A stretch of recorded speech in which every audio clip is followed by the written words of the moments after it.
Donc nous sommes le premier dimanche après Pâques, le dimanche inalbis, c'est-à-dire le dimanche en blanc, non pas seulement à cause des vêtements blancs du prêtre, mais à cause surtout du vêtement blanc des baptisés qui déposaient à ce moment-là, normalement, leurs vêtements blancs qu'ils avaient gardés depuis Pâques. Ils sont baptisés à Pâques et ils déposent leurs vêtements blancs. Mais saint Augustin nous dit il faut garder en blanc l'intérieur de notre âme. Et c'est ça le symbole de ce dimanche inalbis, de ce dimanche en blanc. Lundi, demain, c'est la grande fête de l'Annonciation de la Bienheureuse Vierge Marie, qui normalement a lieu le 25 mars et qui est reportée cette année, parce que ça tombait pendant la Semaine Sainte. Nous aurons la messe à 18h30 au Christ Roi. Mardi, mercredi de la Férie, jeudi Saint-Léon le Grand, pape, confesseur et docteur, vendredi de la Férie, samedi Saint Herménégilde, c'est le saint qui a refusé la communion d'un évêque arien. Et donc, c'est le saint patron des catholiques non unacum qui refuse la communion en union avec une fausse hiérarchie. Et ce jour-là, eh bien, il y aura le baptême de 3 adultes. C'est aussi le jour de leur première communion, puisque quand les adultes sont baptisés, ils font leur première communion en même temps, à 10h à Notre-Dame-des-Dons, suivi de la messe, bien sûr. Priez bien pour ces trois jeunes hommes qui se préparent à recevoir le baptême. Dimanche prochain, deuxième dimanche après Pâques, messe à 8h à Notre-Dame-des-Dons, à 10h au Christ Roi et à Saint-Maurice, et de nouveau ici il y aura la messe à 17h. À la fin du mois d'avril, pour la Saint-Louis-Marie Grignon de Montfort, il y aura la messe ici, mais je ne serai pas là, puisqu'il y aura les vœux perpétuels d'une des sœurs à Montauban de Bretagne, les filles de la sagesse. Donc Saint-Louis-Marie, c'est leur saint patron. Vœux perpétuels de sœur Anne-Marie de Montfort. Priez bien pour cette religieuse qui se donne au bon Dieu pour toujours. Le pèlerinage des Trois Chapelles aura lieu le samedi 18 mai. Je rappelle, s'il y a des enfants qui sont en âge de faire leur communion solennelle, eh bien que les parents me contactent pour que nous puissions fixer une date au plus tôt. Par ailleurs, je remercie ceux qui ont pu contribuer aux belles cérémonies de la Semaine Sainte. Et puis également, merci à tous pour votre générosité à l'occasion des fêtes à Nantes.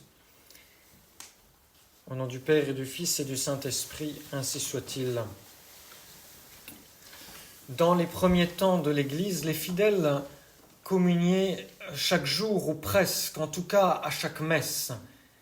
Et malheureusement, petit à petit, au fil des siècles, eh bien, les chrétiens ont perdu leur ferveur primitive et la communion fréquente s'est faite de plus en plus rare, même si elle n'a jamais disparu. Et même dans les communautés religieuses, on a fini par ne communier que par l'intervalle d'un mois, selon les cas.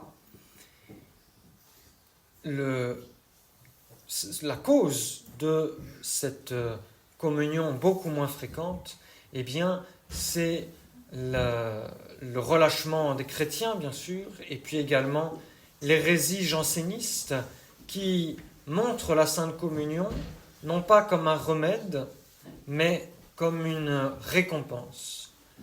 Or, si nous regardons la Sainte Communion comme une récompense, eh bien, nous ne serons jamais dignes de recevoir la Sainte Communion. Parce que qui est digne de s'approcher du bon Dieu? Mais si nous regardons la Sainte Communion comme un remède, comme le sont tous les sacrements, eh bien, alors, nous serons d'autant plus portés à recevoir le bon Dieu dans la Sainte Communion.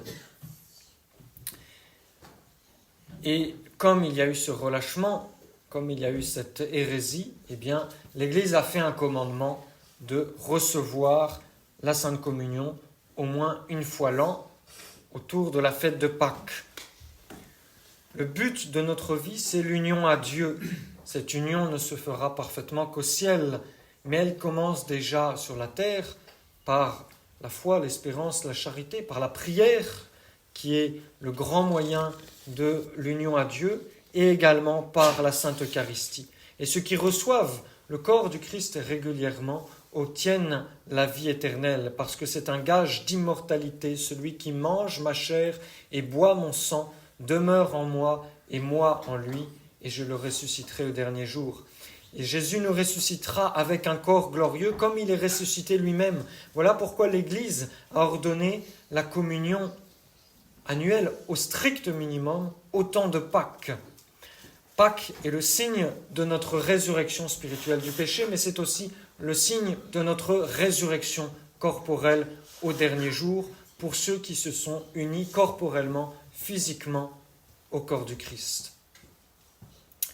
Mais bien sûr, pour les chrétiens, une communion par an, c'est très peu, c'est à peine suffisant pour maintenir en nous la vie de la grâce. L'Église veut que nous recevions notre Seigneur le plus souvent possible. De même que l'Église, comme maîtresse de vérité, fait tous ses efforts pour protéger l'intégrité de la foi, de même, comme mère pleine de sollicitude pour ses fils, elle les exhorte très fortement à participer avec empressement et fréquemment à ce très grand bienfait de notre religion. C'est le pape Pie XII dans la grande encyclique sur la liturgie, l'encyclique Mediator Dei. Et le désir de l'Église est si fort que le pape Pie XII ajoute « Elle désire avant tout que les chrétiens, spécialement quand ils ne peuvent recevoir effectivement la nourriture eucharistique, la reçoivent au moins de désir, de manière à s'unir au Rédempteur, avec une foi vive, un esprit respectueusement humble et confiant dans sa volonté, avec l'amour le plus ardent. » Voilà l'enseignement de l'Église sur la communion spirituelle, la communion de désir. Et sans cesse doit résonner à nos oreilles cette parole de notre Seigneur au soir du jeudi saint où il institue la Sainte Eucharistie. « Demeurez en moi et moi en vous. » Demeurer, c'est-à-dire c'est un état stable. C'est pour cela que l'Église invite à désirer notre Seigneur de façon permanente. Alors théologiquement, la communion spirituelle se base sur deux principes. Le premier principe, c'est la foi en la présence du Christ dans l'Eucharistie comme source de vie, d'amour et d'unité. C'est-à-dire comme Jésus ressuscité, puisque Jésus ressuscité apparaît à ses apôtres et leur rend la vie, l'amour et l'unité. C'était la discorde, c'était la désolation dans le collège apostolique parmi les apôtres. Et notre Seigneur leur apparaît et leur dit « La paix soit avec vous » et il console leur âme. Et donc on ne peut pas bien comprendre le désir de l'Eucharistie, qui constitue la communion spirituelle, si on n'accepte pas le principe de la valeur sanctifiante de l'Eucharistie. C'est parce qu'on croit à la résurrection du Christ, c'est parce qu'on a la foi dans le Christ qui vit et qui continue à vivre parmi nous dans la Sainte Eucharistie, qu'on croit ensuite et qu'on désire de recevoir le Christ en nous. Et la résurrection est la preuve éclatante de notre foi chrétienne. Le deuxième principe, c'est l'efficacité du désir qui peut suppléer l'acte sacramentel. Qu'est-ce que ça veut dire ? Eh bien, cela veut dire que, dans beaucoup de cas, le fait de désirer le sacrement, eh bien, peut nous donner la grâce du sacrement. On peut comparer la communion spirituelle au baptême de désir, qui sanctifie le catéchumène qui est bien disposé, avant même qu'il ne soit baptisé avec de l'eau. On peut comparer également la communion spirituelle à l'acte de contrition parfaite, par lequel nos péchés sont pardonnés même avant la confession, même avant l'absolution du prêtre. Il reste quand même l'obligation de se faire baptiser ou de se confesser. De même, la communion spirituelle ne remplace pas la communion sacramentelle, mais elle a le même effet. Un homme peut percevoir l'effet du sacrement s'il le possède par le désir, bien qu'il ne le reçoive pas en réalité, c'est saint Thomas d'Aquin.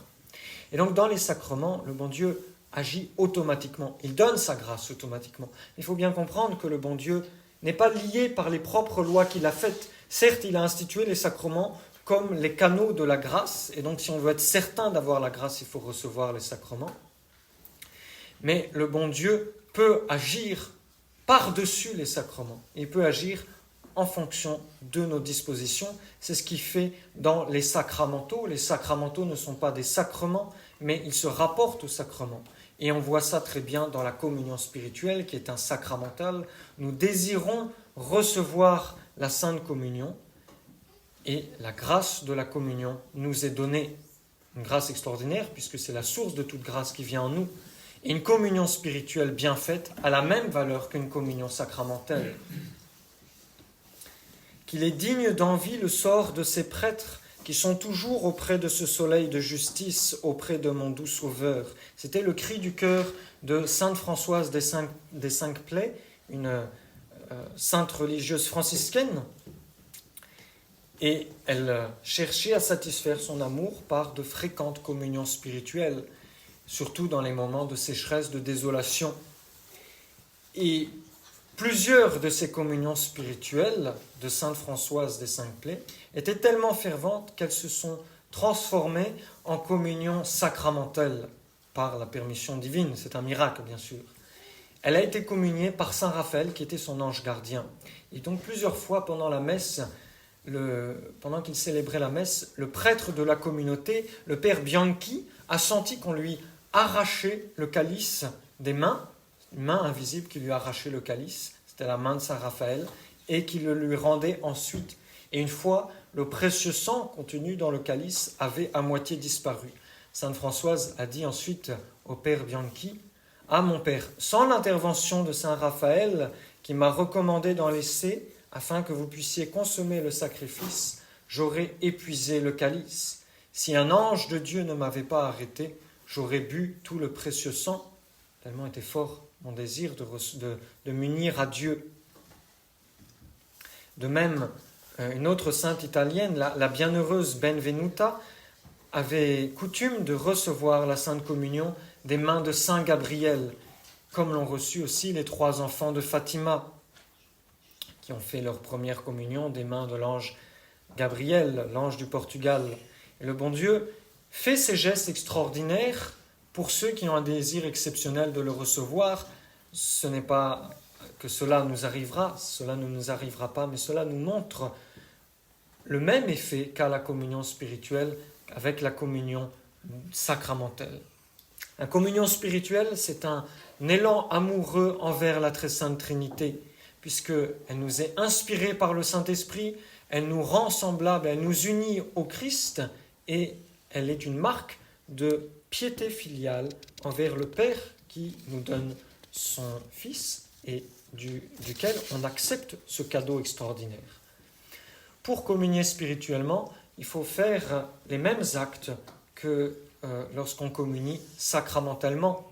Foi, contrition, humilité, désir avant de communier, et puis adoration, remerciement, demande, offrande et réparation après avoir communié. Mais la communion spirituelle, et les enfants le savent, qui étaient hier à la croisade eucharistique, consiste surtout dans l'acte de désir. Et donc, pour faire une communion spirituelle, il suffit d'exprimer son désir avec ses mots à soi, par des phrases toutes simples. « Seigneur Jésus, venez habiter en moi, comme si j'avais la grâce de vous recevoir sous les saintes espèces. » Cela suppose nécessairement la foi et la charité, et donc l'état de grâce. Et si malheureusement on est tombé dans le péché grave, on peut quand même faire une communion spirituelle après avoir fait un acte de contrition parfaite, le plus parfait possible.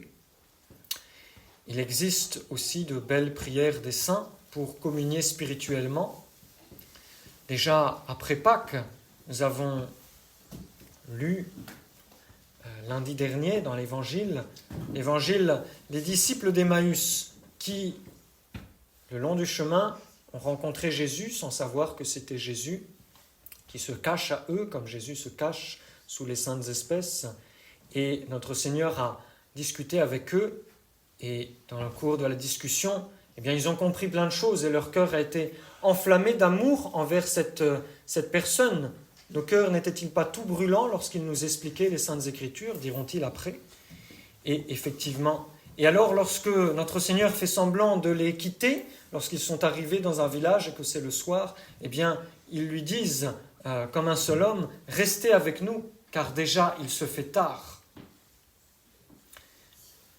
Et donc, nous pouvons appliquer cela pour nous, sous une forme de communion spirituelle. Quand vous avez communié et que vous finissez votre action de grâce, eh bien, dites à notre Seigneur, « Restez avec moi, Jésus, parce que déjà il se fait tard, déjà je vais devoir retourner dans l'obscurité du monde. » Ou bien alors, lorsque vous avez communié le matin et que le soir ou l'après-midi, vous repensez à votre sainte communion, eh bien, redites cette phrase pour faire une communion spirituelle. « Restez avec moi, Jésus. » Daignez demeurer avec moi, Seigneur, je désire ardemment être avec vous, que tout mon cœur vous soit uni, dit l'imitation du Christ. Il y a aussi la belle communion spirituelle de saint Alphonse de Liguori. En Jésus, je crois à votre présence dans le très saint sacrement. Je vous aime plus que toute chose et je désire que vous veniez dans mon âme. Je ne puis maintenant vous recevoir sacramentellement dans mon cœur. Venez-y au moins spirituellement. Je vous embrasse comme si vous étiez déjà venu et je m'unis à vous tout entier. Ne permettez pas que j'aie le malheur de me séparer de vous. Je vous ai mis aussi au dos du bulletin une communion spirituelle du Padre Pio. Alors, quand faut-il faire la communion spirituelle? Eh bien, la réponse c'est le plus souvent possible. Une sainte religieuse avait pris l'habitude de faire la communion spirituelle le plus souvent possible. Elle en était arrivée à la faire à chaque fois qu'elle respirait. De telle manière, disait-elle, que mon dernier soupir sera une communion spirituelle vers celui auquel je rendrai mon dernier soupir. La bienheureuse Agathe de la Croix était animée d'un tel amour pour le Saint-Sacrement qu'elle serait morte, dit-on, si son confesseur ne lui avait pas appris la pratique de la communion spirituelle. Et une fois qu'elle l'a apprise, eh bien, elle avait coutume d'en faire 200 par jour, 200 communions spirituelles par jour. Évidemment, cela implique que l'on pense quasiment toute la journée au bon Dieu. Et ce doit être l'idéal du chrétien. Petit à petit, il y arrive, s'il est fidèle à réciter ses prières, même au milieu de ses activités. Le moment privilégié pour faire la communion spirituelle, c'est la messe. Si l'on ne peut pas communier sacramentellement, on peut toujours s'unir à la communion du prêtre et faire les actes avant et après la communion. La communion spirituelle, c'est également un remède pour ceux qui ne peuvent pas assister à la messe tous les dimanches. Si vous n'avez pas la messe tous les dimanches, et c'est le cas de plusieurs d'entre vous, eh bien ne manquez pas de faire une communion spirituelle. Et même chaque jour, vous pouvez gagner les grâces d'une communion sacramentelle. Vous pouvez communier spirituellement pendant vos prières, ou bien à la fin de vos prières, en restant ne serait-ce que quelques secondes en silence, en demandant au bon Dieu de venir en vous, le matin en vous levant, le soir en vous couchant, entre chaque activité, pendant chaque activité, après chaque activité. La communion spirituelle, c'est aussi la meilleure forme d'oraison jaculatoire. Elle devrait faire partie du programme spirituel de tout chrétien, au même titre que la prière du matin, la prière du soir, l'examen de conscience et le chapelet. Et justement, on peut lier les deux, la communion spirituelle et le chapelet. Parce que le chapelet bien récité, eh bien, c'est une communion au mystère de la vie de Jésus et de Marie. À chaque dizaine, on peut faire une communion spirituelle. Avant la dizaine, et mieux encore, pendant la dizaine, on demande à notre Seigneur de venir dans notre âme, sous la forme qu'il a dans ce genre de mystère, et avec la grâce de ce mystère en particulier. Donc dans les mystères joyeux, on s'adresse à Jésus enfant. Dans les mystères douloureux, on s'adresse à Jésus adulte et souffrant. Et dans les mystères glorieux, on s'adresse à Jésus ressuscité, glorieux et vivant éternellement. Et dans chacun des mystères, on lui demande de venir avec telle ou telle grâce.